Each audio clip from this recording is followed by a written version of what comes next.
Welcome back to the channel, coin hunters and treasure seekers. This is your rare coin wake-up call, and today we're talking about something sitting in drawers, jars, cars, garages, and old mint sets.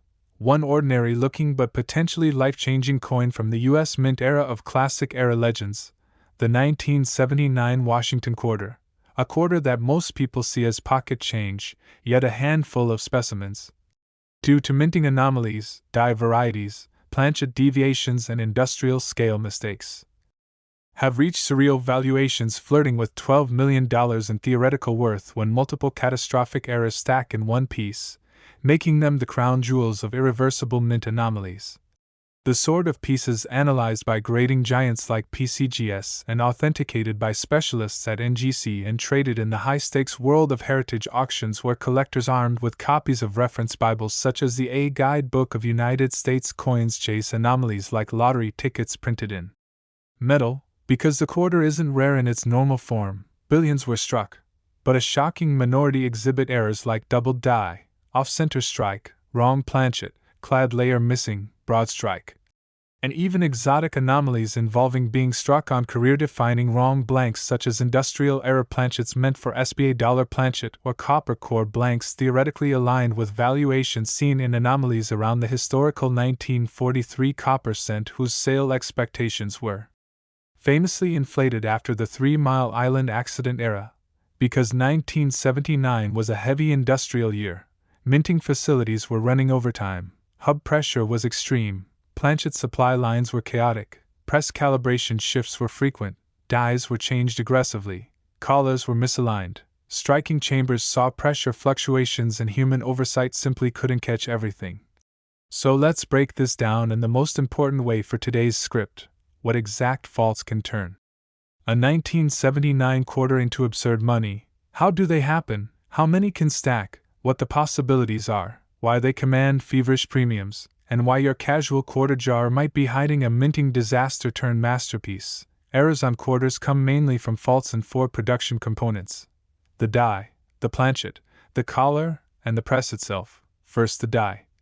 This is where hub doubling or misaligned hubbing occurs, creating doubled elements in inscriptions like "I in God we trust, liberty," or the 1979 date. In a true F101 style catastrophic doubling, the design gets impressed twice at slightly different angles when the hub hits the working die more than once without perfect alignment.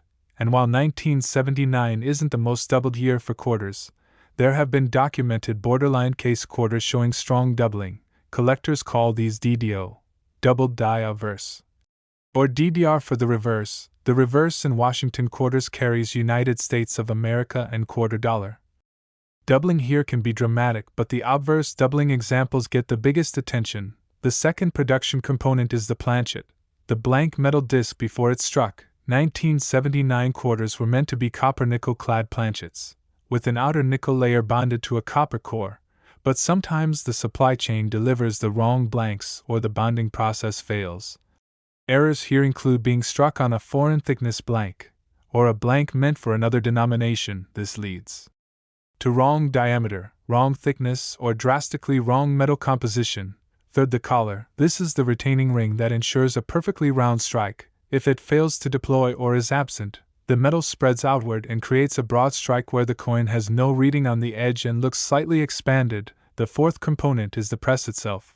Misfeed causes off-center strikes, repeat strikes, tilt strikes, or obverse-only strikes if a blank is misaligned or jammed in the chamber. Now, theoretical valuations like $12 million are associated not with a single common error, but with a hypothetical quarter that exhibits multiple extreme errors in one specimen. For example, a stacked quad error could include a strong doubled die obverse, a 60 to 70% off-center strike, a missing clad layer exposing a pure copper surface, and a broad strike from a missing collar. Any one of these in isolation can command thousands to tens of thousands of dollars. But coins that exhibit multi-error stacking can push into 6 or 7-figure ranges depending on severity, historical importance, and condition. Collectors prize these because you're not looking at a planned rarity, but a one-off industrial meltdown frozen in metal.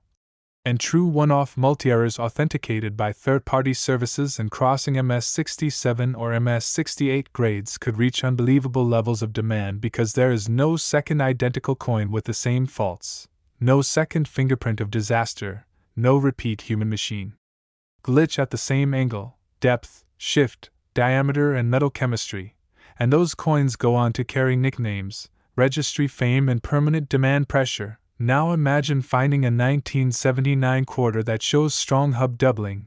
This happens when the obverse hub, carrying Washington's portrait and inscriptions, hits the die twice or more at different positions, causing doubled letters or even doubled date features.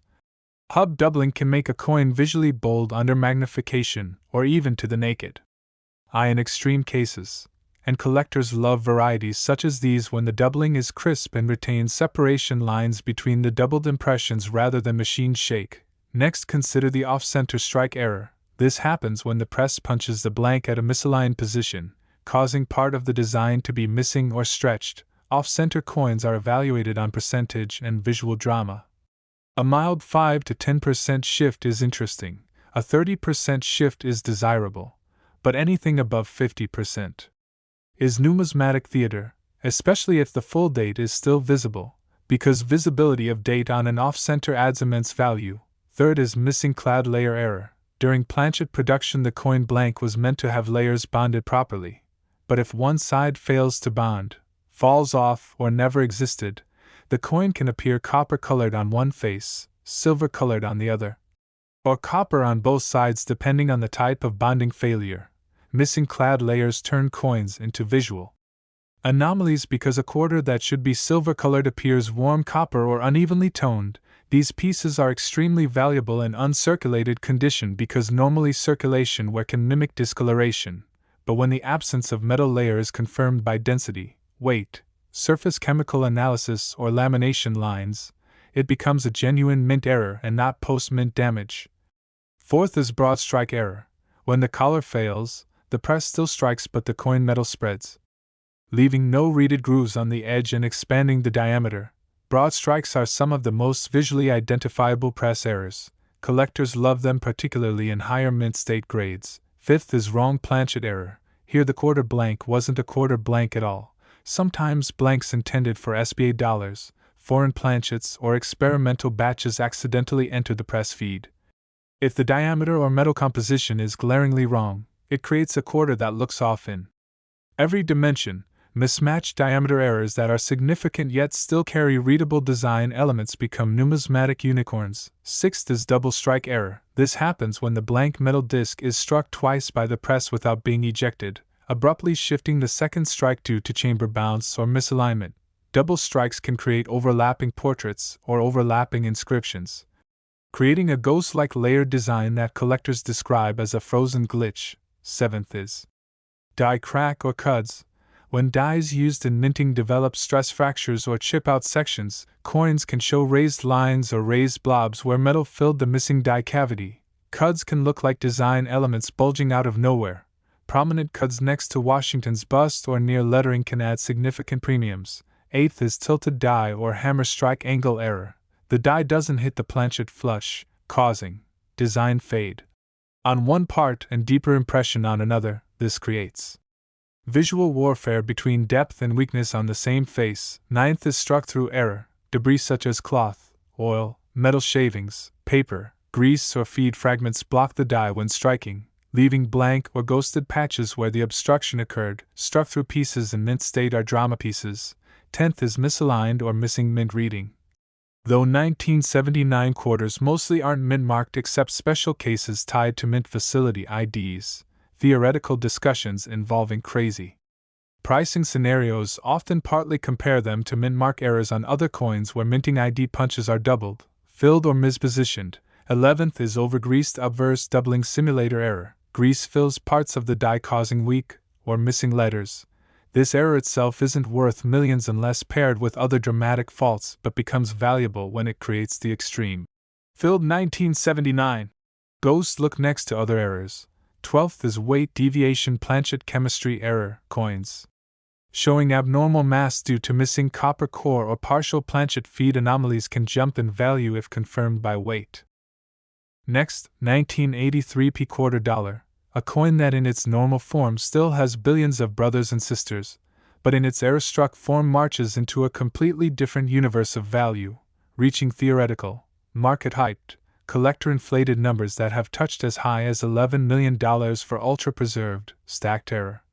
Authenticated specimens when multiple minting faults merge on one blank. And remember, that value is not because the metal itself is worth millions, but because collectors chase uniqueness, anomaly stacking, die failures, planchet defects, and industrial chaos frozen permanently onto a 25-cent canvas that was only supposed to be ordinary pocket change when leaving facilities controlled by the U.S. Mint, which also ran transitional presses recorded by analytical firms such as PCGS, global certification providers like NGC, and auction sectors dominated by Heritage Auctions' numismatic trade rooms, where error pieces become bidding war fuel, because the quarter in 1983 itself wasn't rare, but what was rare was the chaos happening on minting floors during that period.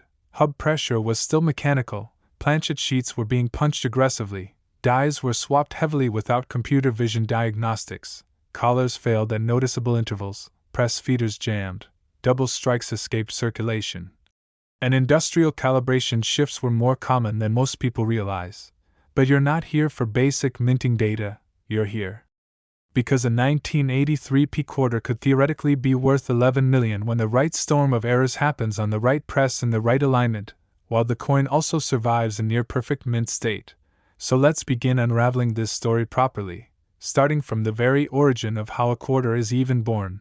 A minting cycle at the mint involves sheet metal bonding, punching planchets, feeding them through presses, retaining them in collars during strikes, applying obverse and reverse dies at extreme pressure loads, ejecting them into bags, mixing them in mint sets, shipping them into banks, vaults, coin rolls, circulation streams, collections, and containers such as vault boxes at the Federal Reserve System, coin jars analyzed later by collectors who rely on reference books such as a guidebook of United States coins, error catalogs from experts like Kanika Error Indexing, and registry dashboards on grading platforms, because registry competition is one of the biggest drivers behind absurd value inflation. Now, 1983 p quarters carry one specific identity advantage compared to other mint years.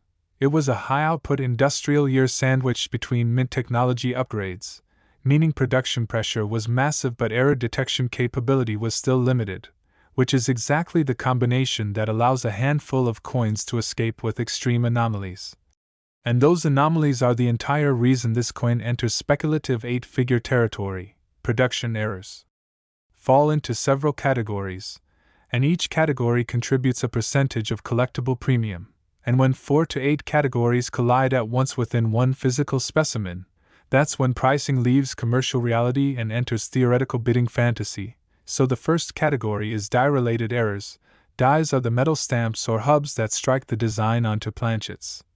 And in 1983 quarters the obverse carried George Washington's portrait along with inscriptions Liberty and In God We Trust, while the reverse carried the bald eagle design with United States of America and quarter dollar. Die errors include doubled dies, hub doubling misalignments, rotated die strikes, die cracks, die breaks, shattered dies, and die cuds. A double die occurs when the hub touches the working die more than once without perfect alignment, causing a doubled impression of text or date. And although doubled dies didn't dominate 1983 p quarter charts compared to some other quarters, dramatic specimen level doubling has still been privately documented. Collectors differentiate between machine doubling and true hub doubling by checking for separation lines, depth retention, and clean shifted angles. A true doubled die quarter with dramatic separation, especially doubling present on bold inscriptions like Liberty or In God We Trust, immediately commands strong premiums. And doubling on the 1983 date itself becomes even more collectible when all digits are still clearly visible rather than clipped by an off-center shift. Next, consider die cracks. Dies fracture under repetitive stress, especially during mechanical era presses running millions of strikes in short production windows with heavy tonnages of copper-nickel bonded planchets being fed non-stop. When dies crack, the crack fills with metal during a strike, producing raised lines on the coin's surface, Some coins develop one crack, others develop several. Dramatic die crack networks that resemble lightning bolts across coin faces become extremely collectible when fully genuine, and die cuts, which occur when part of the die permanently breaks away, allow metal to flood the cavity during a strike, creating bloated metal chunks on the coin face that were never meant to exist. A dramatic cut near George Washington's jawline or a text inscription becomes huge auction-grade fuel for pricing anomalies. Next is rotated die error. Sometimes the reverse die is rotated off its standard axis, causing the eagle design and quarter dollar inscription to sit at noticeable angles relative to the obverse portrait. Collectors love rotated dies, particularly at 90-degree or 180-degree axes. But mild rotations also become desirable when paired with other severe errors. Now let's move to planchet errors. The planchet is the blank disc before it's struck. 1983 quarters were intended to be copper-nickel clad planchets, meaning outer nickel-silver colored layers bonded onto a copper core, but planchet errors in 1983 included lamination failures, wrong metal feeding, incomplete bonding, split clads, missing clads, clipped planchets, experimental thickness deviations, and foreign feed contamination. Lamination failures occur when the metal sheet used to punch the blank contains contamination or structural weakness, causing pieces of the surface layer to peel, flake, or split away after the strike, creating rough flaps or missing patches on coin faces. These patches are extremely collectible when they look industrial. Rather than wear-related, collectors authenticate lamination faults by examining metal grain structure under magnification and by density analysis rather than aesthetic judgment. Next is missing clad layer error. One side of the planchet failed bonding or lost its outer nickel layer before or during striking, creating a coin face that reveals copper. Meaning instead of a silver appearance you see copper or copper-nickel contrast patterns running across partly clad or unclad faces. Copper colored error quarters sometimes get mistaken for post-mid-tone distortion, but true missing clads have no reeded nickel edge border, mass retention changes, and weight anomalies that graders detect. These coins command uncirculated premiums, particularly because natural circulation wear can mimic discoloration.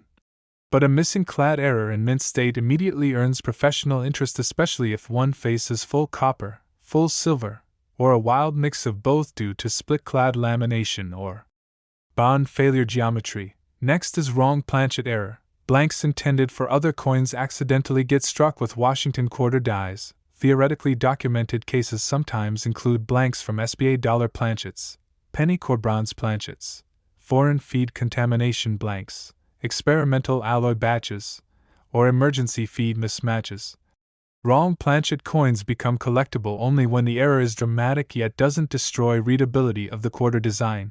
For example, a slightly thicker or slightly wider blank that's still readable becomes more collectible than a blank that is so wrong it destroys half the design. The value multiplier becomes insane when the coin still has full readability. Next is clipped planchets. When the blank punching process is misaligned with the strip feed, coins are punched partially overlapping another punch, creating straight edge clips or curved crescent stage missing sections.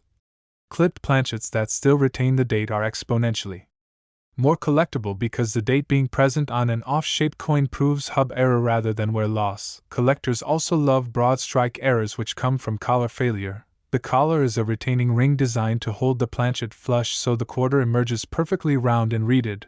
If the collar fails to deploy or is absent during the strike, the metal spreads outward, producing smooth edges and expanded diameter coins without the intended reading grooves that normal circulation quarters always possess. Broad strikes are one of the most visible minting anomalies, especially when the fields still shine with mint luster rather than circulation wear. Now let's move to strike chamber errors. Next, 1990p Washington quarter, a coin that flooded banks, tills, roadsides, vending machines, and mint set packaging in astronomical numbers, yet inside those billions of strikes a nearly invisible minority carries catastrophically valuable minting faults caused by die pressure malfunctions, blank metal defects, misaligned press chamber geometry, metal bond collapse, structural anomalies in the copper-nickel sandwich alloy, and mistakes involving the retaining collar. The coin was Officially produced in 1990 at the Philadelphia Mint facility, which operated using mechanical presses calibrated by human oversight rather than digital vision diagnostics. That means errors escaped more often than people realize, and those escaped errors, if stacked dramatically, authenticated professionally, and preserved in near-flawless mint state, have hit the stratospheric valuation dream of $8 million, not because the metal is precious like bullion tracked by markets such as the London Bullion Market Association or stored in vault facilities like the United States Bullion Depository, but because the coin becomes a one-off industrial artifact of press catastrophe. Collectors compete for using ranking platforms such as the PCGS set registry, and it is that exact competition psychology that inflates error coins into surreal multi-million value territory. Now, to understand why this particular quarter year enters such insane speculation, we must break down every possible industrial defect properly. Starting from the minting birth cycle, quarters begin life as long metal strips made from bonded copper-nickel layers which get punched into blank discs called planchets. Those planchets are washed, polished, inspected, passed into mint press feeders, retained inside collars, struck at high tonnage by obverse dies carrying Washington's portrait and inscriptions like Liberty and I in God We Trust. Then struck again by reverse dies carrying an eagle design and text like $quarter, United States of America, and E pluribus unum. Under normal conditions, coins come out perfectly round with reeded edges and color uniformity, but when one or more of these components fails simultaneously, die hub alignment, pressing chamber flush alignment, collar retention, planchet alloy bonding, ejection feed calibration, obstruction debris clearance, or finishing chamber pressure retention, the coin becomes not rare by distribution but unique by fingerprint, and unique is what drives 8-figure pricing among elite numismatic collectors. The value begins multiplying when severity, readability, and preservation surge into one non-replicable piece. The first error pillar starts at the die. Dies carry the design and they are impressed by hubs before use. Sometimes hubs are doubled or misaligned during die preparation. This creates real hub doubling known by collectors as doubled die obverse. DDO, or double die reverses, DDR, in 1990p quarter examples, dramatic doubling, can show up on Washington's bust, the 1990 date digits, or obverse inscriptions such as Liberty, which can show fractional shifted second impression outlines beside the first impression. Collectors confirm these by checking for separation lines, microspring depth retention contrasts between doubled impressions, and positioning conflict angles under magnification optics. Machine doubling is flat and caused by press bounce wobble during strike. Hub doubling is deep, crisp, retains separation lines, and looks like design shadows fighting each other. Next, die cracks. Dies can fracture under extreme stress loads, leaving raised metal autograph streaks across coin faces, which collectors call die crack lines. These occur because mechanical dies struck millions of blanks. Thermal pressure, swap frequency, and workload pressure cause stress fractures. When dies crack, metal from the blank fills the crack during the strike, leaving raised irregular streaks or lightning vein-like features across coin faces. Die cuts are even bigger errors. Cuts happen when a piece of the die breaks away completely, leaving a cavity. Future coin strikes see metal flood into that cavity, creating a raised metal blob or sculpture on the coin face that was never originally part of the design. Cuts near Washington's profile chin, jaw, or next to coin inscriptions command powerful premiums because they are structural sculptures formed by die collapse, not wear. Struck through errors form the next pillar. This happens when barrier debris like cloth fiber, oil film, grease goop, metal shavings, or industrial feed fragments get trapped between the die and the blank metal disc during the strike, leaving ghost fades, smooth zones, or blank patches on the coin face, not clipped away but physically blocked by the obstruction. Collectors love struck-through coins, especially when they appear soft but still retain full readability of identity components like date, inscriptions, bust, and reverse text, because the fault is drama without destroying identification. Till die strikes at next level depth conflict premium. Sometimes the die doesn't hit the blank disc flush, producing one side of design deep and the other side shallow. This is not wear, it is industrial force imbalance during strike. Next, collar retention errors. Quarters are meant to be reeded and round because a collar holds them in place. If that collar didn't deploy or failed to engage during strike, the metal spreads beyond intended diameter, creating a broader coin with smooth or incomplete reeded edge, which collectors call a broadstrike error. Broadstrike quarters expand slightly outward and lose their intended reading because nothing retained the blank during the impact sequence. Missing clad errors are among the most fetish prized. Quarters are meant to be silver-colored copper-nickel clad coins, but sometimes the clad bonding fails on one or both sides of the blank, or the clad layer is entirely absent before striking, leaving copper exposure or copper-silver conflict on faces that should have been uniform. Surface color anomaly paired with retained readability skyrockets premium for missing clad coins because quarters are not meant to be copper, but copper-clad breakdowns can create copper-silver visual ordering conflict theater. Next, double strikes.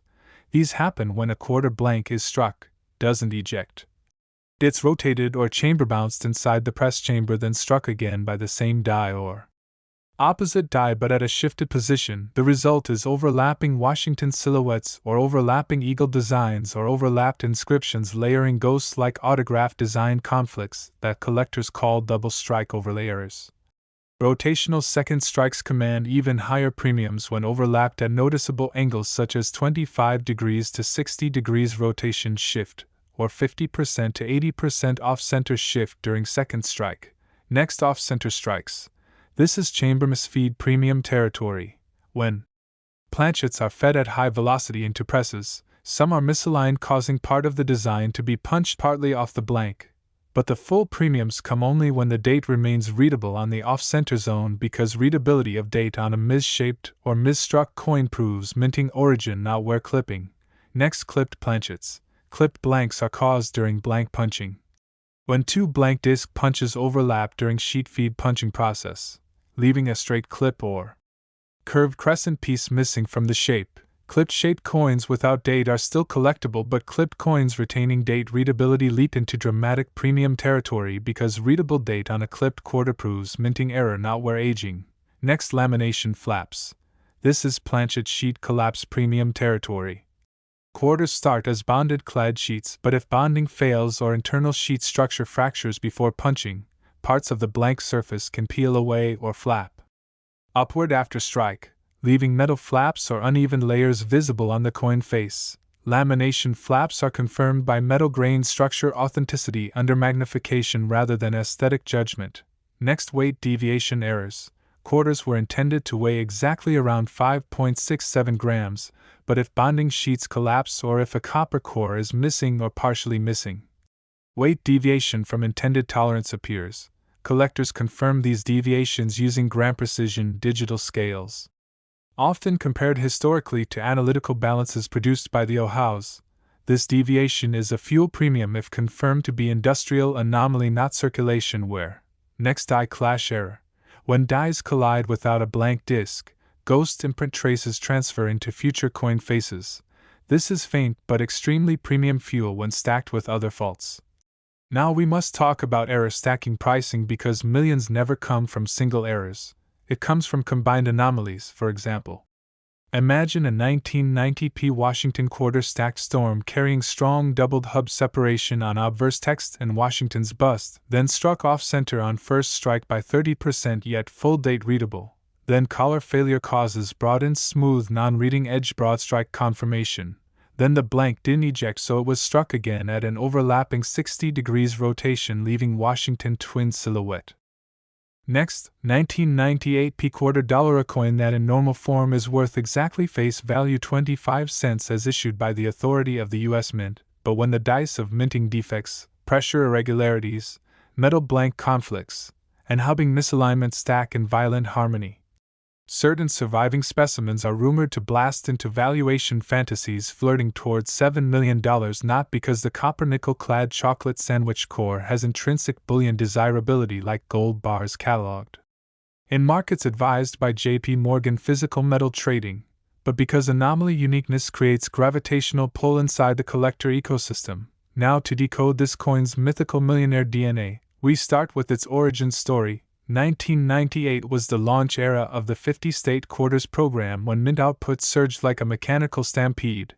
Dies were swapped constantly, collars were fatigued, Strike chambers were torque tested at industrial scale, and quality control was inspecting speed, calibrated tonnage rather than microforensic details, and this production intensity at the Philadelphia Mint branch planted the perfect storm for stacked errors to escape into circulation rolls that were later delivered to banks through Federal Reserve coin corridors by armored logistics operators such as Brink's Currency Transport Fleet, which means many of these coins lived silently in couch cushions, parking meters, gas station tills, vending machines, and long-forgotten coin jars before collectors cracked their existence open using magnification tools like 10 times, 60 times jewelers' loupes manufactured by Leica Optical Instruments, digital inspection systems such as Dinolite USB microscopes, and metal confirmation scanners such as XRF Ally analyzers produced by Bruker handheld devices. Now mint errors form the foundation of valuation insanity, and the 1998 P quarter has several dramatic failure classes. First is true doubled dies, which occur during hub-to-die imprinting before the die ever touches a coin. Blank collectors index such coins via organizations like Kanika Variety Files. Genuine doubled dies show clear separation lines, especially on the 1998 digits, or the word Liberty, unlike flat machine wobble doubling, which carries no rarity premium. Next are die cracks. Dies under quarter tonnage can fracture like glass, and when that crack fills with liquefied struck metal during impact, it leaves raised lightning bolt signatures on the coin, which collectors love because they are mint autographs carved by pressure. Next are die cuts, which happen when a chunk of die face breaks off and leaves a raised metal blob on the coin like a tumor of uniqueness. Next, broad strikes. If the strike collar, a hardened steel ring that imprints edge reading grooves such as those seen on US quarters, fails to deploy, the coin expands like dough under a hammer, loses its reading, and escapes with smooth edges and larger diameter margins, proving mint failure, not circulation damage. Next, off-center strikes. When a blank Ms. feeds into the chamber and gets stamped off center part of Washington, or the eagle vanishes, but high premiums only survive if the full date 1998 remains readable, proving authenticity, not post-mint shearing trauma. Next, double strikes. When a blank fails to eject and gets struck twice, the designs overlap like rotating ghosts, leaving evidence of chamber bounce or blank rotation, and create wild premium appeal. Next, lamination failures. Clad sheet metal is bonded in layers before blanks are punched. If that bond fails, metal peels or splits, creating industrial sheet flap scars on the coin, which is an original mint birthmark, not circulation corrosion peel. Next, struck through errors, grease, cloth fibers, or metal debris can block the die, causing faded missing letter zones while surrounding detail remains sharp, which again collectors prize if stacked with other faults. Next, wrong planchet chaos. Sometimes blanks meant for other denominations such as penny bronze blanks or experimental discs accidentally enter quarter presses. Such coins violate thickness or color expectations but remain legit mint mutants. Next, rotated reverses. When the obverse and reverse die alignment is twisted during setup, the reverse eagle lands rotated relative to Washington's portrait geometry, creating premium if rotation is dramatic and intentional looking rather than slight chamber shift. Now combine all this into a valuation dream stack. Imagine a 1998 P quarter showing true double die obverse with clear hub separation lines on date digits verified only with loop optics. A 40 to 65% off-center strike, yet full 1998 date still visible. Smooth edge broad strike proving strike collar failure. Overlapping double strike ghost images from blank ejection failure. Lamination sheet flaps exposing clad bonding stress. A bold die crack network pressure signature. A readable die cut metal sculpture zone. And near perfect surface mint luster, no bag dings. Surviving in a grade band such as MS67 plus or higher, which even in normal quarters is unicorn rare, but in error quarters is almost unheard of. Registry pressure then adds jet fuel. Collectors compete using ranking systems like PCGS set registry boards to hold number 1 slots for unreplicable fossils, pushing premiums into morally insane territory. Verification is required through top certification firms like PCGS or NGC because only they can confirm mint authenticity, not man-made toolpress forgery. Next, rarity psychology is the currency here, not metal weight. Collectors mathematically imagine odds. Double die occurrence might be 1 in 32,000, major off-center strike 1 in 20,500, Premium only if date readable. Double strike 1 in 85,000. Collar failure broadstrike 1 in 11,300. Lamination defect 1 in 5,800. Dramatic die crack 1 in 7,900. Die cut break 1 in 27,600. Struck through obstruction 1 in 14,900. Rotated reverse alignment 1 in 19,000. Wrong blank conflict 1 in 125,000. Weight core anomaly 1 in 66,000. Now stack 7 plus dramatic faults into one coin and odds explode into the billions, making it a unique mint fingerprint, not merely rare distribution object, and uniqueness is what the 7 million dream pricing engine feeds on. Historical private sales rooms like heritage auctions, quiet desk transactions hide exact realized numbers from public logs, so speculative headlines inflate traveler imagination, but that inflation is collector psychology, not deception. Next, discuss how environmental storage matters. Coins stored for years inside coin tubes, mint roll sleeves, or PVC-free albums survive without micro hairlines, unlike coins scratched by zipper bags or bulk jars, which helps premium survival only if the underlying error classes already exist. Next, talk about eye appeal toning. Natural rainbowing from age alone doesn't make a coin valuable unless it highlights an already severe mint failure structure, then becomes personality, not price engine. Next, counterfeit detection matters.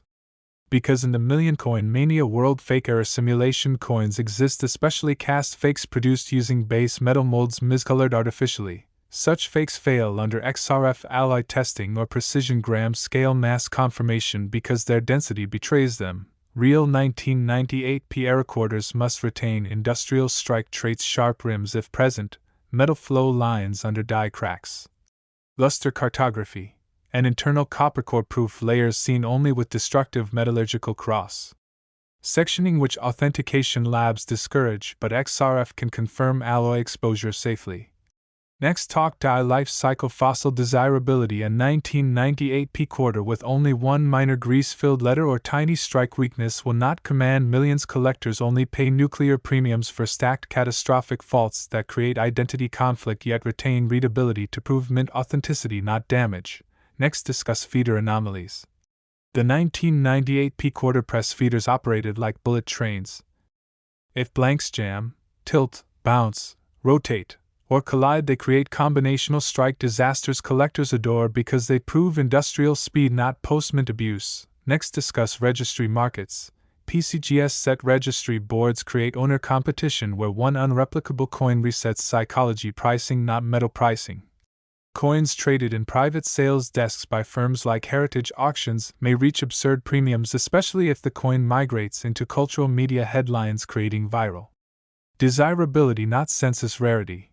Next, talk about how to spot mint failure classes. Collectors look for hub separation, doubling lines, raised die crack metal autographs, smooth broad strike edges proving collar absence, readable off-center dates, double strike overlay geometry conflict, lamination sheet flaps exposing clad faults, rotated reverse geometry missetup, wrong blank thickness or tone conflicts verified by XRF analyzers, weight mismatches confirmed by precision gram scales. Next, auction psychology is the real mint dynasty. Coins rarely hit 7 million publicly.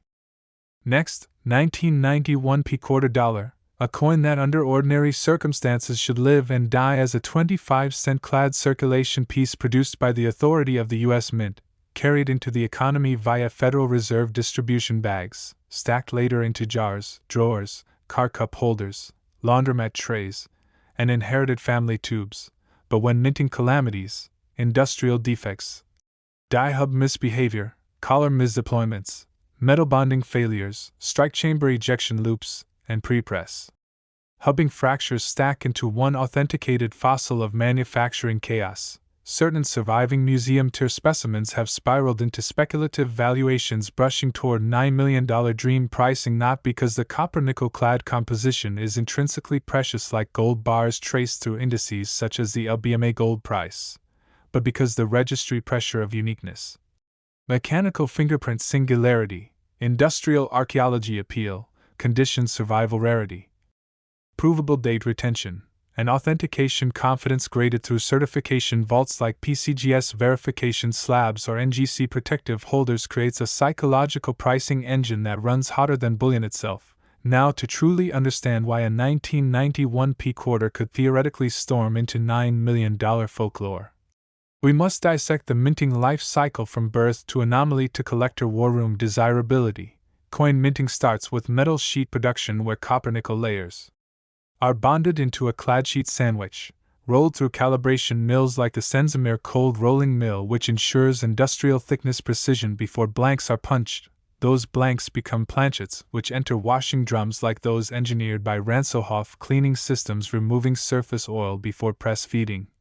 The 1991 P quarter obverse featuring Washington's portrait was stamped at the Philadelphia Mint branch during a period when automation still carried mechanical feeders. Die swaps were frequent, strike collars absorbed billions of impacts, die life cycles fatigued unpredictably, and torque pressure in coin press chambers like the Schuler MRV coining press units ran at high tonnage with analog calibration oversight rather than real-time digital AI diagnostics, which created windows where anomaly stacks could escape detection before shipment into circulation pathways.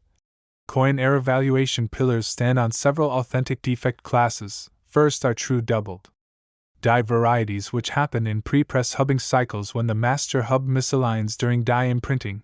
Collectors index true doubled dies through organizations like Kanika Variety Index. Genuine doubled die coins show clear separation and notching, especially on the numerals 1991 or letters of liberty, unlike flat machine doubling from post-strike press vibration. Next is off-center strike chaos, when the feeder misplaces a blank into the strike chamber, causing part of Washington or the eagle reverse to vanish, but premiums explode only when the full date remains readable, proving mint error, not circulation shear. Measurement tools used to confirm anomalies include precision calipers like Mitutoyo digimatic caliper units to detect diameter expansion, especially in broadstrike errors where the strike collar failed to deploy. Collars like those used to imprint reading grooves collapse over time, and if one misdeploys during strike, the coin expands past intended diameter with smooth, unreaded edges. Next are double strikes, when chamber ejection fails and the blank is struck twice, leaving overlapping rotated silhouettes of Washington or reverse eagles. Rotated reverse errors occur when obverse and reverse die alignment is twisted during setup. Alignment rotation is confirmed by measuring degree offset using tools like the Starrett protractor head reader, not by eye estimation. Lamination failures occur when clad sheet bonds crack and peel, leaving sheet flaps scars exposing. Bonding stress from industrial sheet structure, not post-mint corrosion. Struck-through errors happen when grease, cloth fibers, or metal debris obstruct the die, leaving faded blank zones next to sharp untouched fields, but premiums ignite only when stacked with heavier faults, not solo fades. Next up is missing clad exposure, when the bonded layer doesn't adhere and parts of copper core appear. Metal authenticity in high-premium error coins is never trusted visually. Collectors confirm alloy exposure using XRF analyzers like those engineered by Bruker Tracer 5 units, which confirm elemental composition and differentiate copper exposure from artificial plating fraud. Coins are weighed on gram tolerance precision scales like Ohau's PX224 analytical balance units to confirm mass deviation, implying missing core or missing clad, not environmental loss. Next are die cracks, which appear as raised metal lightning streak autographs because metal flows into the die void during impact, leaving mint signatures like geological ridges. Die cuts form when die face chunks break and leave raised metal sculptures on coin fields. Now, the 1991 P quarter was part of a transitional mint era mechanically fertile for mint era stacks. But coins achieve $9 million folklore only when 6 or more dramatic faults exist at once, and the coin survives in near flawless luster grades like MS67 Plus or MS68 Plus bands. Bag marks inflicted during mass shipment make high-grade quarters rare even without errors. But if a coin survives mint errors and remains micro-unscarred under magnification, psychological desirability spikes. Coins traded privately through market rooms like Heritage Auctions' private sale desk may reach speculative dream values because realized sale logs are not always public, but uniqueness mania remains the core bidding engine. Rarity mathematics also illustrate why stacking is everything. Double die odds is almost equal to 1 in 30,000. Dramatic double strike is almost equal to 1 in 82,000. off-center strike with date retained is almost equal to 1 in 19,000, broadstrike from collar failure is almost equal to 1 in 12,500, die crack autograph network is almost equal to 1 in 8,100, die cut face break is almost equal to 1 in 26,700, missing clad bonding failure exposing copper core is almost equal to 1 in 67,000. Rotated reverse greater than 30 degrees is almost equal to 1 in 21,000. Struck through obstruction is almost equal to 1 in 15,300. Planchet sheet lamination flap is almost equal to 1 in 6,400. Wrong blank thickness or alloy conflict is almost equal to 1 in 125,000. Weight core deviation implying missing copper core or collapsed core density is almost equal to 1 in 73,000. Now stack 7+. Catastrophic faults into a single authenticated 1991 P-quarter fossil that still holds a readable 1991 P mint mark and date, proving mint era legitimacy not post-mint cruelty. Retains almost untouched mint luster survival psychology not abrasive cleaning trauma. Carries smooth-edged broad strike confirmation that die collar didn't deploy not later tool filing damage. Shows overlapping double strike silhouettes that line up with chamber ejection fossil failure geometry not counterfeit cast overlay. Printing, lamination sheet flap scars proving clad bonding breaks during metal reel creation not environmental peel. Raised die crack autograph lightning networks created by liquefied metal injection into a fractured die face which no counterfeit mint could perfectly simulate because metal flow, rim pressure walls and radial luster cartography give mint originals away like fingerprints. Rotated reverse alignment anomaly greater than 35 degrees showing intentional looking rotation setup not slight chamber wobble. Missing clad copper exposure confirmed only by elemental XRF analyzers not by appeal. Industrial metal density misbehavior collapse revealed by gram precision scale readings not environmental metal abrasion wear. And all this sealed into authentication truss slabs by certification vault examiners like those working inside PCGS graders or NGC examiners using industrial originality confidence grading not market hype. Then the pricing psychology goes nuclear because collectors don't compete. For common coins they compete for unrepeatable mint fossils where error stacks forge identity conflict singularity that no other coin will ever replicate. Coins like these enter registry arenas such as PCGS set registry system boards where number 1 holders push premiums absurdly high because once in history mechanical anomalies become trophy assets not spare change. Collectors detect mint authenticity under magnification optics using industry tools like the Dino Light Edge AM7915 which maps luster not. Post-mint abrasion, diameter tolerance is confirmed by Starrett 727 electronic caliper which measures expansion proving coloring absence. Degree rotation measured by Starrett ProSight protractor units ensuring precise reversed alignment not eyeball speculation. Metal density authenticity scanned using Bruker Tracer 5 confirming copper core presence, or wrong blank conflict analysis unlike cast metal fraud coins which collapse in density tests. Weight tolerance measured by Ohau's analytical. Balance PX224 revealing missing core or missing clad mass shift not environmental metal loss. Next talk about possibilities that generate 1991 P-quarter-million value specimens are mint violence combinations not minor doubling or worn detail coins which the collecting world dismisses as spender coins. Next, 1966 quarter dollar, a coin that under standard production logic is worth precisely 25 cents, minted under the authority of the organization U.S. Mint and distributed into the economy through the organization Federal Reserve System corridors. But when pre-press hubbing mishaps, die face trauma, planchet alloy identity crises, collar failure expansions, plating distribution skews, and strike pressure discontinuities stack into a single authenticated industrial fossil of mint violence.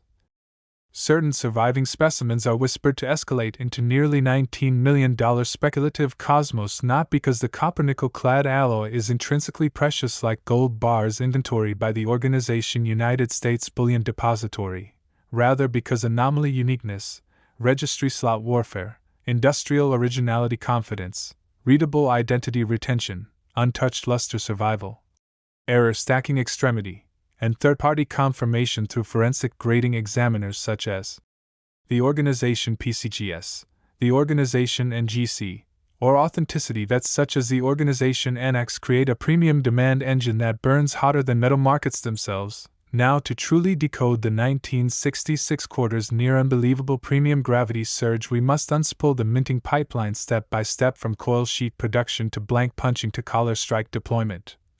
Coin minting begins at metal rolling mills where sheet stacks are forged through calibrated pressure such as those used in historically adjacent industrial contexts like the scientific rolling systems produced by the organization Schuler Group coining machinery, which supplies press ecosystems for mints globally. Although not directly tied to this coin, blanks or planchets for the 1966 quarter were punched out of copper-nickel clad sheets, an industrial sandwich of a copper core coated on both faces with nickel alloy layers, designed to land inside the strike collar so that the edge reading grooves, those 119 miniature ridges, would be impressed crisply and coin roundness would remain tolerance locked.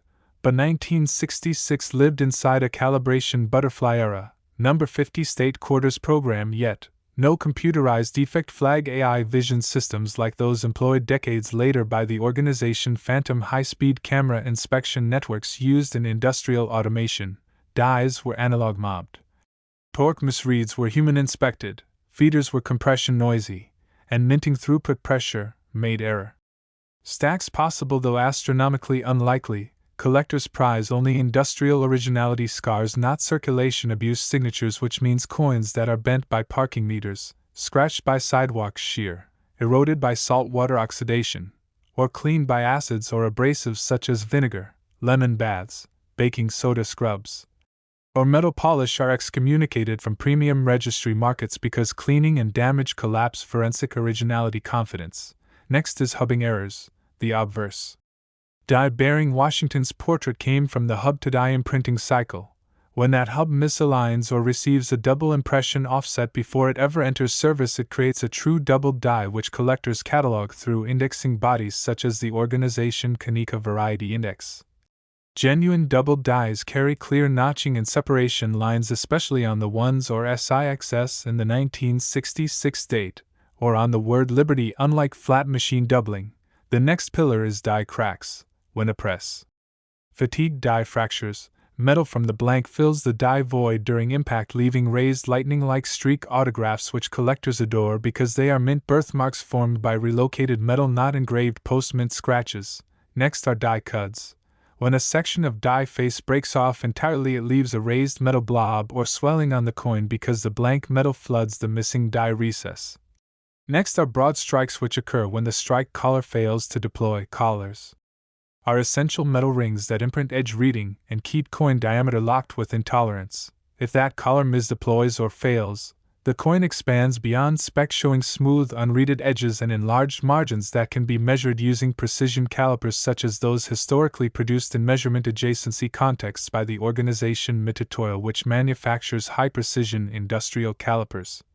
Diameter deviation must exceed tolerance. Commonly, anything past is almost equal to 28.5 mm triggers. Collector attention, although not guarantee price. Next is rotated reverse anomalies. When the obverse and reverse dies are not aligned in the intended 180 degrees axis and instead strike the reverse at dramatic rotations, 30 degrees, 40 degrees, 60 degrees, 90 degrees or more. Collectors measure alignment angles using authenticated metal protractors or digital angle readers such as alignment systems in adjacency contexts like the organization Starrett that manufactures precision measurement instruments. The next pillar is missing or altered clad. If a nickel-clad layer fails to bond to the copper base sheet during manufacturing or peels upon or during strike, it may expose the copper core. Collectors confirm these via elemental composition scanners like XRF analyzers such as those made in industrial adjacency contexts by the organization Bruker, which produces portable XRF analyzers used in metal verification. Next are wrong planchets, sometimes blanks intended for other denominations or experimental alloy discs. Accidentally enter quarter press feeders. These coins must violate thickness or color expectations yet carry Washington or Eagle design detail to remain mint-legit mutants. Next are strike-through errors when grease pools, cloth fibers, or metal debris obstruct the die when stamping the blank, leaving faded ghost inscription zones or missing detail pockets next to sharp untouched fields. Next are triple or quad strike disasters when a blank fails to eject after first strike and is struck again. Repeatedly, sometimes with rotation or bounce displacement, leaving overlapping ghost maps of designs. Ejection failure patterns are visually chaotic yet mathematically unique. Next are weight anomalies. Coins struck on standard planchets should have predictable mass. If internal core thickness collapses or clad is partially missing, mass may deviate. Collectors measure coins using high-precision gram scales like those made in industrial adjacency contexts by the organization OHAUS, which manufactures analytical balances. Weight deviation alone does not launch millionaire math. It only supports authenticity inference if stacked with other dramatic error pillars. Next, luster and grade survival is critical. The higher the grade, the higher the psychological premium. Coins graded MS67 or higher, even without errors, are extremely rare for bag-emptied quarters because coins collide at velocity inside coin distribution bags before rolling into bank sleeves, so an error coin that also maintains untouched radial min-pressure luster architecture under magnification optics like those made by the organization Leica Microsystems, which manufactures inspection-grade microscopes, becomes a once-in-history industrial survivor jewel. Now the 1966 quarter has one special folklore axis, the SMS, special mint set, lines, although not circulation coins. 1966 had special mint set coins struck using specially prepared dies for collectors, sold only in sealed mint sets. Those coins are not intended to be in circulation. But if an SMS quality nested error coin escapes or a circulation strike error coin carries SMS-like depth and luster without cleaning damage, then collector mania psychology misreads it as an industrial demigod, not spare change. Next, understand collector premium psychology. Uniqueness outranks mintage numbers. Coins that reach the $19 million rumor universe do so only when 6 to 9 catastrophic mint failure classes stack into a single industrial fossil that still retains readable date identity, proving mint failure legitimacy, not post-mint shearing. Retains uncleaned luster, proving industrial radio pressure maps, not later chemical cleaning trauma. Shows measurable diameter expansion with smooth unreaded edges, proving collar failure, not tool abuse. Shows dramatic rotated reverse alignment anomalies, confirmed only by protractors, not I guess. Carries overlapping ghost design maps from multiple strike ejection failure loops that line up with industrial chamber bounce geometry, not counterfeit cast overlays. Carries copper core exposure, confirmed only via XRF alloy identification, not visual tone judgment. Carries raised die cracks autographs, proving die face fracture metal injection, not flat scratches. Carries die cut metal sculpture blobs, confirming recess invasion by blank metal flood. Carries sheet lamination flap scars, revealing clad bond meltdown during strip coil production, not environmental peel. And all these pillars sealed and confirmed by industrial originality graders through PCGS or NGC or annex gates, which enforce forensic originality, not market hype. Next, talk about how rarity math triggers uniqueness mania. Stacking 7 to 9 very heavy faults into a single coin pushes mathematical odds into billions or higher, making that coin unique, not merely rare by mintage.